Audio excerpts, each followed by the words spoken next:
BMW has just updated the X3 to keep it competitive against its rivals, but the updates are actually quite hard to spot, so I'll just take you through them now. The X3 actually has some new lights and a revised bumper at the front to make it look more like its bigger brother, the X5. There's also a new bumper at the rear, and you've got some LED indicators in the door mirrors. But other than that, it's very similar to before. Obviously, practicality hasn't changed, but that's no bad thing because the X3 actually has a bigger boot than its main rivals. If you look down here, you'll see there's no load lip, so it's easy to slide items out. The parcel shelf, I'll just show you. It has a net there, which is handy if you want to stop your Labrador from slobbering over your leather seat. The only problem I have with it is that when you remove it, it is a little bit heavy. You could actually do a workout with this thing. One thing that's handy is that you can fold down this central seat individually, which is great if you want to carry skis, yet still have two passengers in the back. Now, some BMW cars allow you to fold down the seats by pressing a button just here. You do actually have to reach to the catch on the top of the seat, but it's not too much of a reach. When you fold down the chairs, you can see you get a flat load bay, and that is a cavernous load space there. It's really, really practical. We've also got a useful cubby down here. And throughout this car, the cubbies are actually really good. You've got some large door bins, various netting about the place, and even the door bins here in the back, look. That's a litre size bottle. It's pretty impressive. Putting the chairs back, it's nice and easy. And here in the back, you've actually got loads of space. This seat is in my driving position. I'm 5'11", and look at this headroom. That's really generous. Tall people will be fine back here. Knee room is good as well. You don't have a flat floor, but it's not too much of a problem because, well, you can put your feet on here if you want to. And there is enough space in the footwells for everyone's feet, though I still think this is quite a narrow seat and you wouldn't want to carry three adults in the back here for too long. But it's the same on all this car's rivals, and overall in the back this is a nice spacious car. BMW has added some extra equipment to the new X3. As standard, it now comes with an automatic tailgate and satellite navigation, though this car actually has the upgraded widescreen system. All X3s also get leather interior, dual zone climate control, heated front seats, cruise control and DAB digital radio.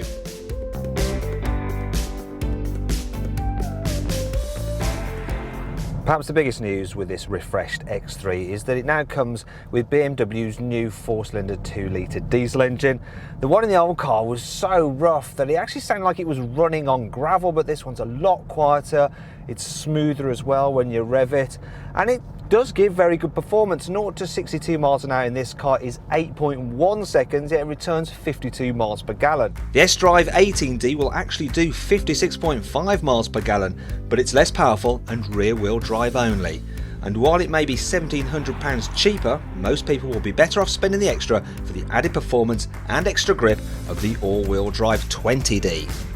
Just imagine you're on the school run, it's snowing and you're stuck in your X3 and your friends find out that your 4x4 is actually a fake, and that would just be very, very embarrassing.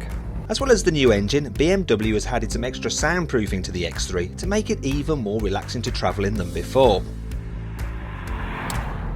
BMW actually hasn't done anything to this car's steering nor the suspension, but that doesn't really matter because it's still one of the best handling SUVs. It's really, really good to drive actually, and you can hurtle it down a back route such as this at quite an alarming rate for a tour vehicle.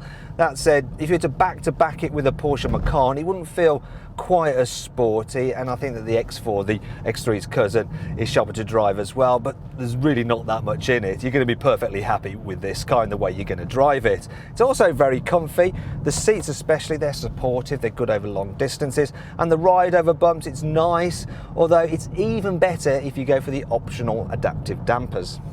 That's the thing with BMWs, you really need to spend extra on expensive options to make them drive as good as they can. For instance, while the X3 deals well enough with bumps, when you fit it with the optional adaptive dampers, it rides even better. The 2-litre model actually comes with a 6-speed manual as standard, and I've said this in many a BMW review, I don't like their manual gearboxes all that much. The shifts seem springy, and in right-hand drive cars the pedals seem offset to the right. You're really going to want to pay extra for the 8-speed automatic because it's excellent. Actually, you get that as standard on the 6-cylinder cars, and if you're lusting after a nice 6-cylinder petrol engine, bad luck. In the UK, the X3 is only available with diesel power. If you want a petrol power SUV with 6 cylinders, you're going to have to look at the Porsche Macan, and those are seriously, seriously rapid. And that brings us on to the interior. Yes, it's well made, and yes, BMW has added the latest touchpad for the iDrive system and some piano black trim on the centre console, but it could have gone further as the interior design is starting to show its age now. A Range Rover Evoque is way cooler inside and far better off-road. Finally, there's the price, because you're obviously paying a premium for that BMW badge, but then it's the same story with the Audi Q5, though that car does actually hold its value a bit better come resale time, and you can see our review of it by clicking up there. You can also see our review of the Porsche Macan by clicking down here.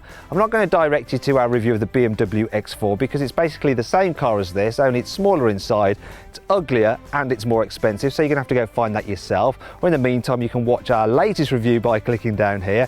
If you click up there on our logo, you can subscribe to our channel.